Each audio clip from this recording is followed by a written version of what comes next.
जीवन बीतता है, बूंद बूंद रिक्त होता है। रोज हाथ से जैसे रेत सरकती जाए, वैसे पैर के नीचे भूमि सरक जाती है। दिखाई नहीं पड़ता क्योंकि देखने के लिए बड़ी सहजता चाहिए। और इतने धीमे धीमे बीतता है जीवन की पता ही नहीं चलता कि हर घड़ी मौत निकट आ रही है। जब भी कोई मरता है तो मन सोचता है मौत सदा दूसरे की होती है, मैं तो कभी नहीं मरता। कोई मरता है, पड़ोसी मरता है, लेकिन हर मौत तुम्हारी मौत की खबर लाती है। जो पड़ोसी को हुआ भाई तुम्हें भी होने वाला है। आखिरी क्षण तक भी होश नहीं आता।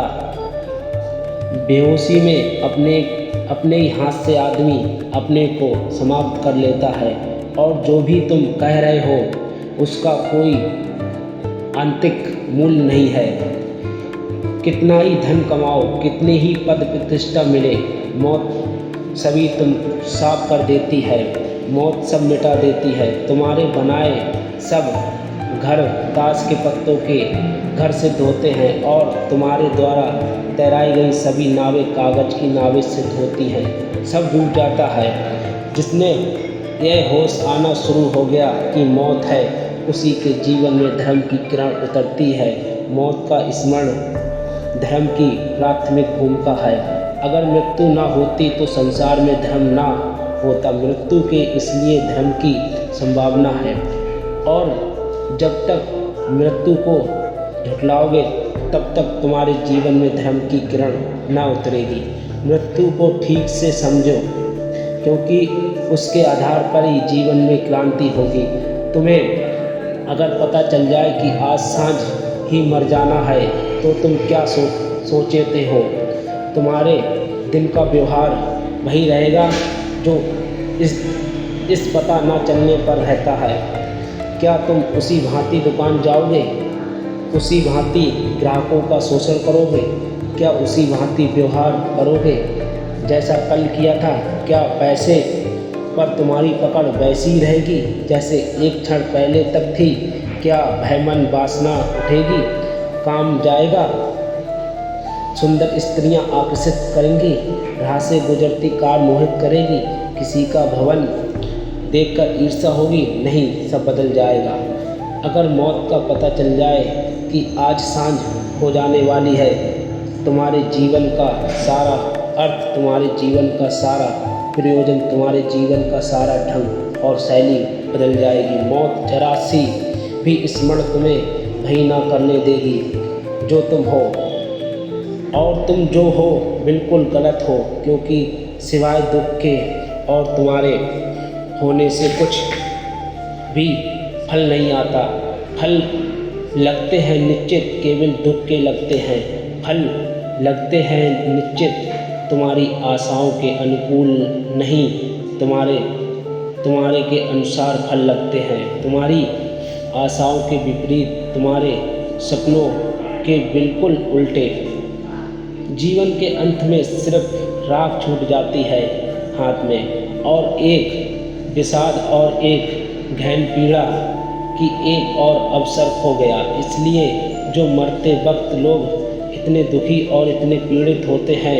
अन्यथा अगर जीवन की चरित्रा उपलब्ध हुई हो और जीवन की धन्यता को जाना हो और जीवन की एक गीत बना गया हो, जिसे कबीर कहते हैं सिमरन बन गया हो, एक याददाश्त कि मैं कौन हूँ, तो मृत्यु को एक महोत्सव हो जाएगी। क्योंकि भय लोग सारे जीवन ही परिपूर्णता है। भय तो सारे जीवन का निचोड़ है, सार है। तब मृत्यु न होगी, वहाँ जीवन में प्रवेश हो जाएगा। जो जानकर जीता है उसकी मृत्यु समाधि हो जाती है। जो अनजान जीता है उसका जीवन भी मृत्युवत है। जो होश से जीता है वह मरता नहीं। जो बेहोशी से जीता है वह कभी जीता नहीं।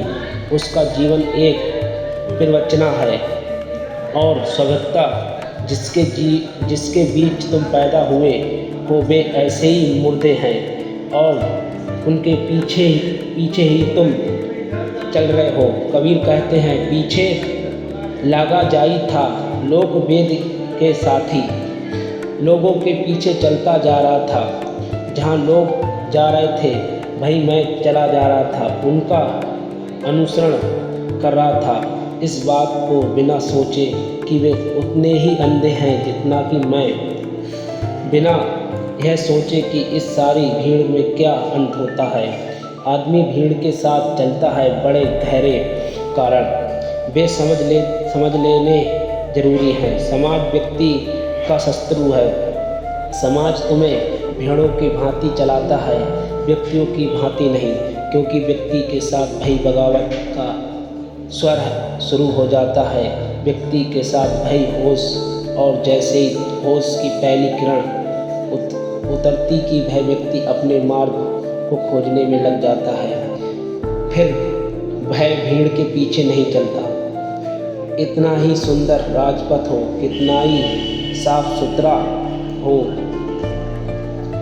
फिर भी भय भीड़ के पीठ के साथ नहीं चलता। भय अपना रास्ता बनाना शुरू करता है।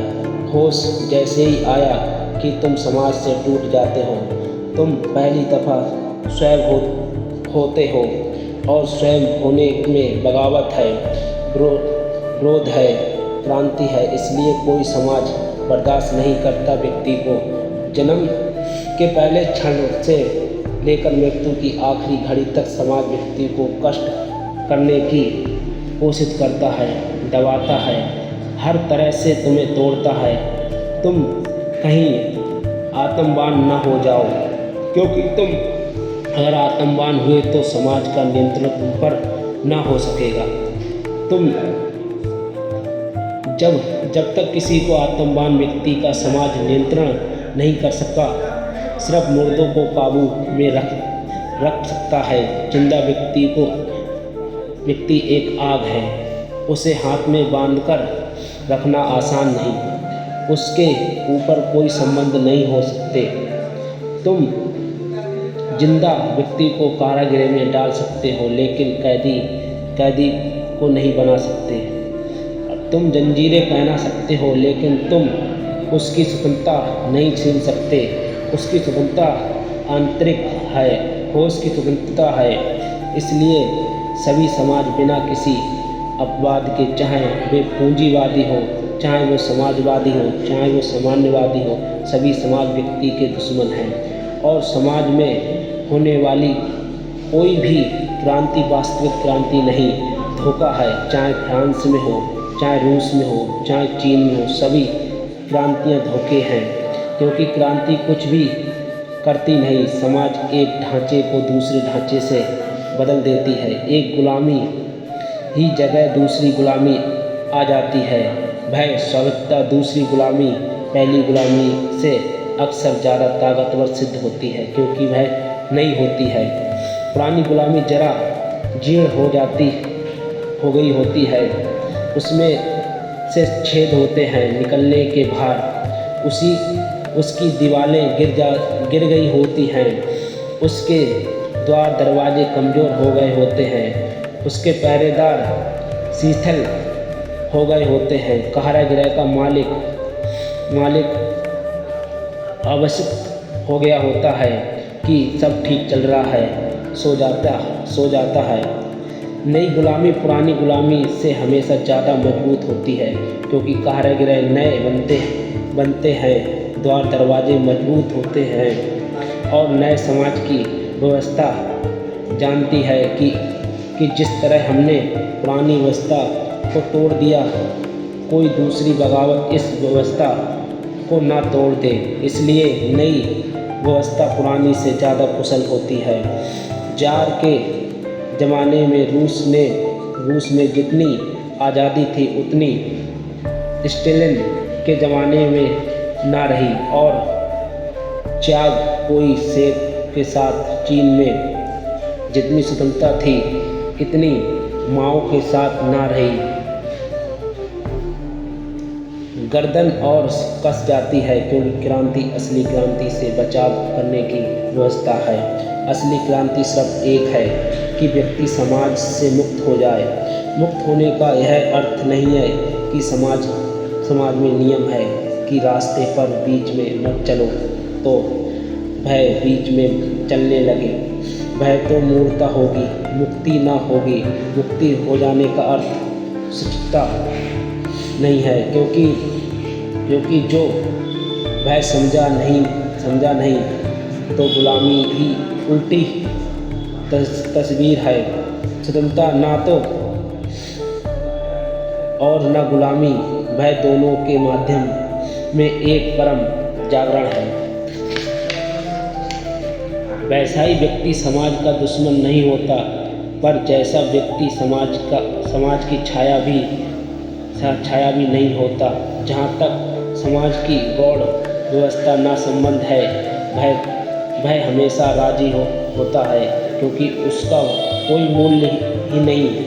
रास्ते पर नियम है भारत में कि बाएं चलो, अमेरिका में कि दाएं चलो, क्या फर्क पड़ता? चाहे दाएं चलो चाहे बाएं चलो, एक बात तय है कि सभी लोग एक ही तरफ चलें ताकि रास्ते पर सुविधा रहे। बाएं चलने भी काम चल जाता है, दाएं चलने से भी काम चल जाता है, लेकिन सभी लोग दाएं बाएं इकट्ठा चलने लगे तो काम ना चलेगा, तो अड़चन होगी। ये गौड़ नियम है, ये कोई शाश्वत नियम नहीं है, और ना ही इनमें कोई नीति है, और ना कोई इसमें परमात्मा का हाथ है। हस्ताक्षर है, समाज की सुविधा है। स्वतंत्र व्यक्ति समाज की सुविधा में बाधा नहीं डालता, सहयोगी होता है, लेकिन समाज की सुविधा के लिए अपनी आत्मा को खोजने को राजी नहीं होता। जहाँ तक दाएं बाएं चलने का सवाल है, बिल्कुल राजी होता है, लेकिन जहाँ समाज आग्रह करता है कि तुम अपनी आत्मा ही खो दो, भय उस आग्रह को ठुकरा देता है। लेकिन समाज को उससे कोई बाधा भी नहीं आती, क्योंकि आत्मा कोई रास्ता का ट्रैफिक नहीं है। जहाँ तुम बिल्कुल अकेले हो, वहाँ दूसरा ही नहीं, इसलिए समाज के नियमों के कोई भी ज़रूरत नहीं। लेकिन समाज को खतरा यह है कि आत्मवान व्यक्ति दबाया नहीं जा सकता, आत्मवान व्यक्ति झुकाया नहीं जा सकता, और आत्मवान व्यक्ति